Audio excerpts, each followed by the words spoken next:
Master purchase entry எப்படி பண்ணுறதுன்னு பார்க்கலாமா? இப்போது இங்கே டிஸ்பிளே ஆகுதுல்ல, இதே மாதிரி தான் நம்ம வந்து பர்ச்சேஸ் என்ட்ரியை வந்து புக் பண்ணணும். நான் ஒரு தடவை நீங்கள் வீடியோ பாருங்கள், செகண்ட் டைம் இதே டிஸ்பிளே ஆகும். நான் அதை இப்போ சொல்கிறேன், நான் எப்படி வந்து பர்ச்சேஸ் என்ட்ரியை புக் பண்ணணும் அப்படின்றத.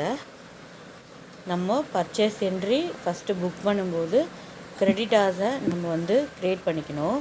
க்ரியேட் பண்ணிவிட்டு என்ன பண்ணணும்னா, ஃபஸ்ட்டு பர்ச்சேஸ் நம்பர் என்டர் பண்ணணும், டேட் என்டர் பண்ணணும், சன்ட்ரி கிரெடிட்டாஸை க்ரியேட் பண்ணிக்கணும்.